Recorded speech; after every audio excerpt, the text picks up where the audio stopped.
Hey everybody, Mark here, standing in my kitchen ready to make dinner tonight, and tonight it's going to be a really good dish because this is something that Jen and I had when we went and visited New Zealand. We going through one of the grocery stores out there, and I want to say it was like a world market or something like that.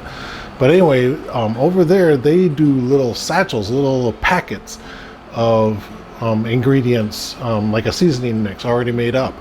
And we found one that said deviled sausages, and then we went to the meat area and found venison sausages, and we made our deviled sausages with venison meat. Oh, that was so good. And after we got back, it was one of those dishes that we were craving. You know, we just never really made it before. So we went online and we did a little research and played around with a few things, and I got a recipe that I think you guys might like. So join in, and yeah, this is going to be really good. A little bit of cutting to do. We got to cut up a couple onions and a apple. Okay, let's get into this. I got everything on the counter. Let's go. Okay, so here's what I've got for tonight. Got a pack of Polish sausage, kielbasa. You can use whatever you want. I would probably stay away from maybe the southern sausage, the andouille or chorizos or something like that. So go with something that's more, I guess, dramatic. I'm going to need at least 1 clove of minced garlic. Here's my 2 onions that I'll slice thin, along with 1 Granny Smith apple. The type of apple doesn't matter too much, but just make sure it can withstand the cooking without falling apart. I got 1 14-ounce can of diced tomatoes. I'll use a 1/4 cup of ketchup, a 1/4 cup of barbecue sauce, and then I need 2 tablespoons of both brown sugar and a malt vinegar. Oh yeah, I forgot. I also need about a tablespoon of oil just to saute off that stuff. Okay, so the first thing I need to do is get a cutting board and a knife, and we are going to hack into these onions and apple. Okay, let's get into it. Okay, so gonna slice up an onion. I actually bought a white onion this time instead of my typical yellow onions, but you do it just like a standard onion. And what we're going to do is we're actually going to cut this way. We're not going to do the French cut and go across. So just nice thin slices. There, just like that.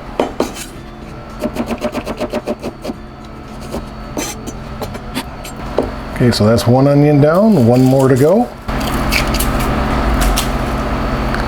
That onion had basically 2 cloves growing in it. I'm going to wash off that little bit of dirt though. There we go, that's better. But I'm still going to cut them separately.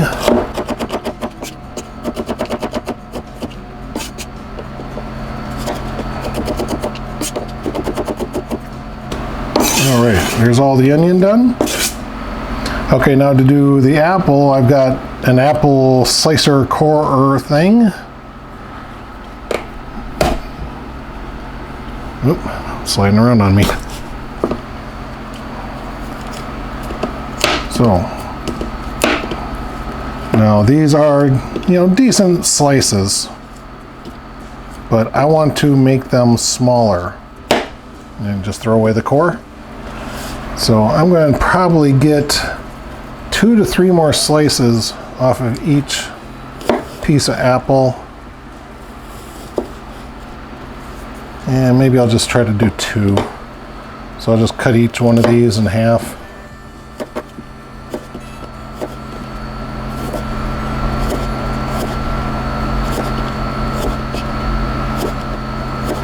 And there we go, there's all of our apples all sliced up. Okay, the other thing I'm going to do is I'm going to take my minced garlic here, measure out about a teaspoon, and just dump that right in.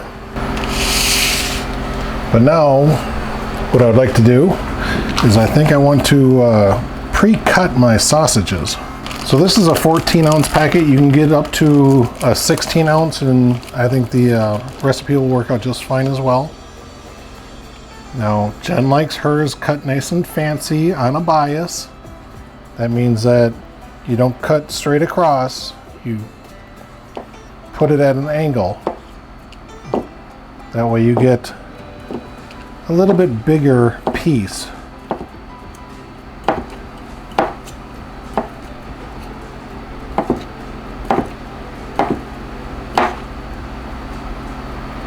See, so that's a bias cut. It's at an angle, so it looks a little bit bigger.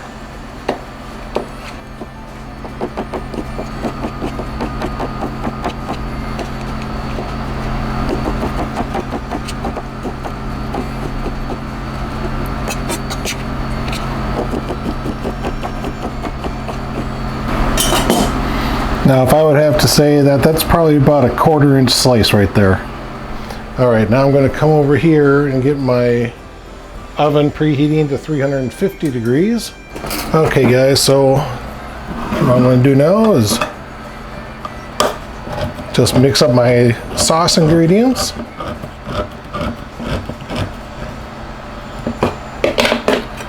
So 1 can of diced tomatoes.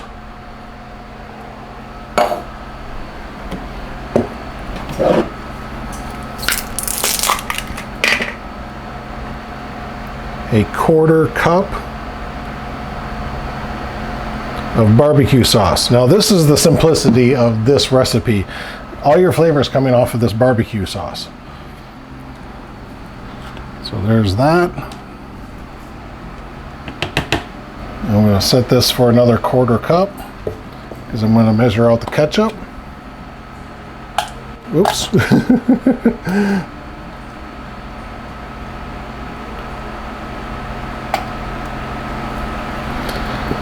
So that's about a 1/4 cup. Put that in.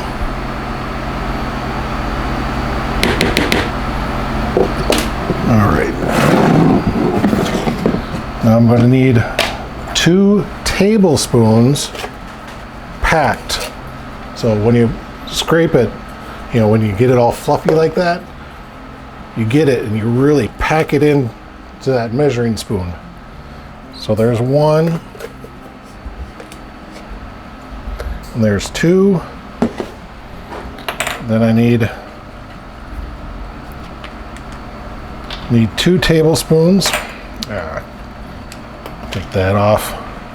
2 tablespoons of malt vinegar. 1, 2. Then we're just going to take this and mix it together.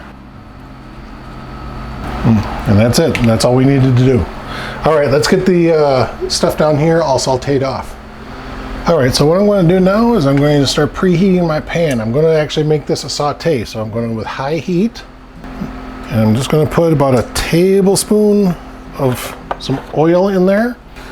And then I gotta wait for this to heat up. My oven is already heated, so that's good. Okay, starting to get some whiffs of smoke coming out of my oil, so that's great. It's nice and hot. All right, so I'm going to throw in the sausages along with the onions and garlic and apple. You could do it separately, but I don't see any reason why I should have to do that. And we're not going for anything other than just basically color.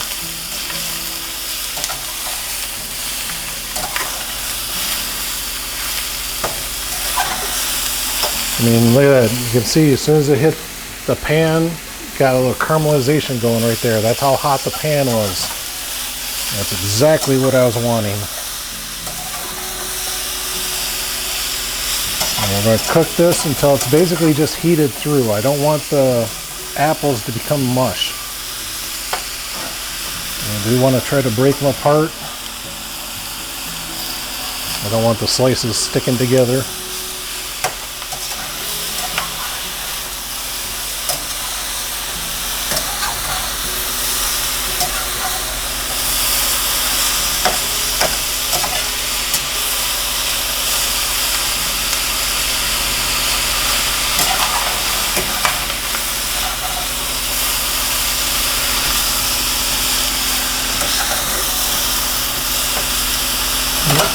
Whoop.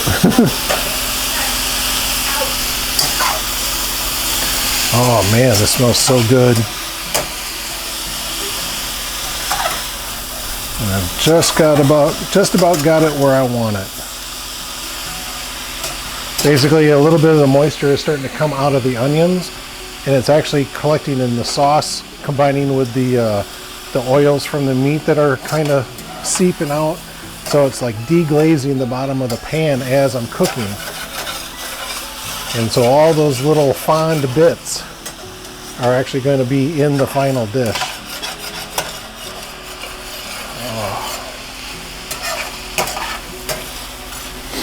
Oh, that's good right there. I like that.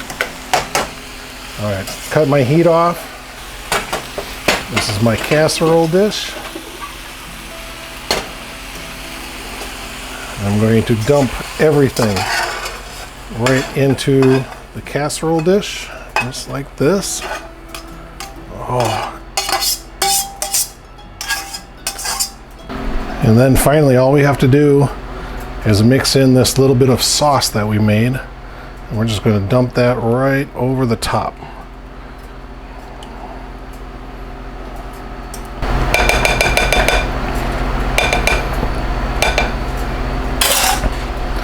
All right, I am going to cover this. Then we'll stick it in the oven. Move it back just a little bit. And we're going to stick it in the oven. And we're going to time it for 30 minutes. All right, awesome. Oh. Sorry, I've been running around with the dog for a while. I'm all sweaty now. Okay, so I was thinking about it and thinking about what you could actually serve with this meal. And there's really no starches here. So yeah, we're going to do I got some Pillsbury cornbread muffins there. Just real simple. Of course, I could have made them from scratch if I wanted to. I just didn't want to. And we also got some frozen peas and carrots. Just microwave those off, no big deal. But the deviled sausages actually come out with a pretty decent amount of liquid in there. So to have them on something like mashed potatoes or maybe some egg noodles or even rice. I mean, all those are great options. Even an oven roasted potato. Get some reds or yellow potatoes, chop them up into good, half-inch pieces or something like that. They would make a great starch base for our dinner. But we're not doing it this time. We're just going to stick with the rolls. She makes me so sweaty. Okay, there's the poor little girl. Yes, I have to keep the door shut, otherwise she comes in the kitchen while I'm trying to film. And look at that. Look at those. Look at those eyes. Look at those eyes. Just staring at me going, Daddy, I want to play. I tell you though, she is turning into a really good dog though. I'm getting better with walking with her. I am having to use a pinch collar to get her trained to walk properly with me. But she's getting there, she is. Slowly, but she's getting there. That's one thing about bloodhounds is they can be very stubborn. And if they don't want to learn something, damn it, they are not going to learn it. But she's been pretty good, she really has. Okay guys, that is it. We are done with that. Actually, I got to keep that on because I need to go to 375 for my rolls. But I can take the casserole out. I don't know, is this considered a casserole? All right. Everything's bubbling in there. Ooh. All right. I also want to adjust this shelf for my rolls.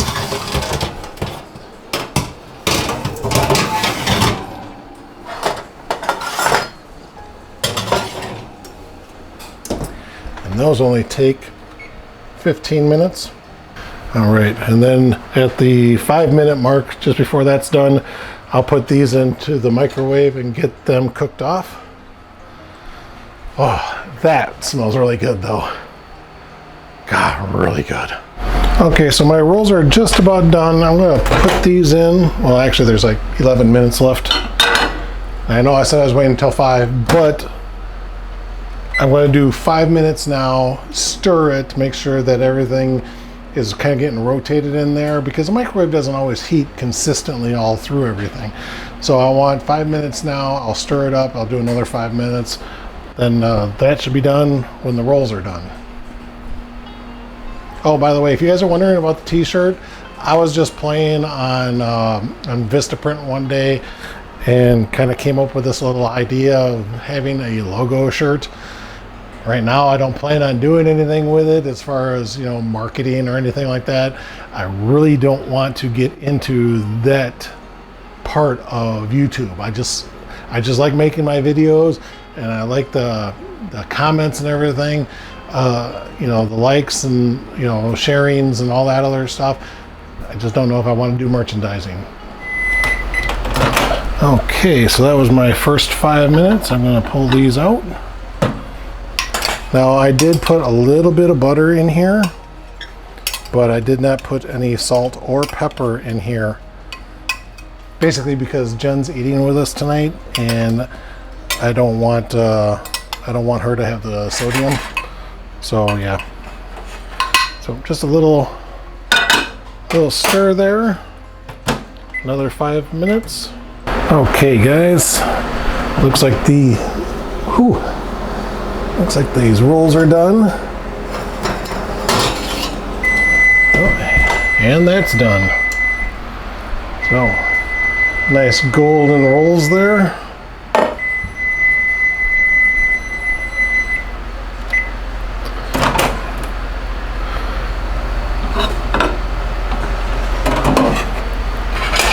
Another quick little stir.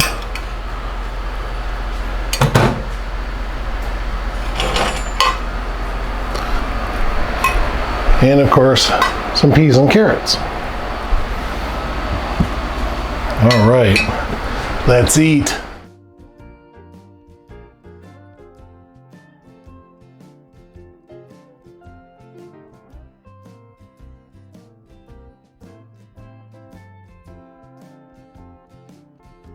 I kind of like these big but thin bowls. They're really nice.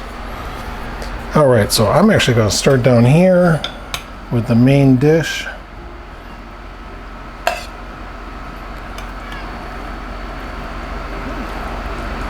Just a couple of scoops. Make sure I get at least one piece of apple. My peas and carrots. I think peas and carrots go actually really well with this dish. It just works. It really does. Whew. And I'm going to grab a couple of rolls. Oh, they're kind of sticking a little bit, which is weird because I greased the pan. Don't know why they're sticking. That's a good plate.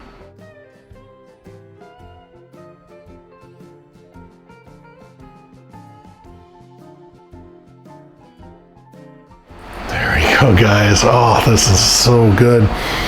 The smell is just amazing. Just dig right on in. I want a piece of apple with my bite too. Give me that apple. Apple, sausage, onion, all in one bite. Mmm.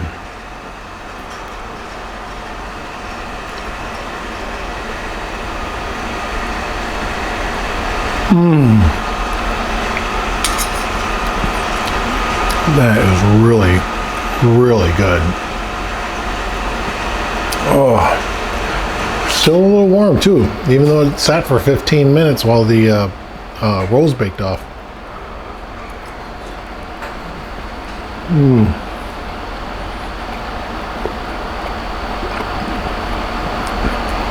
Of course, peas and carrots.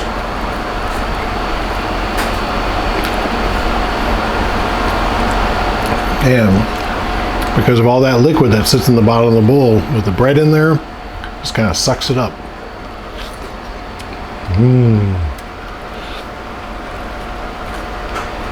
And the cornbread just goes amazing with that sauce. Oh.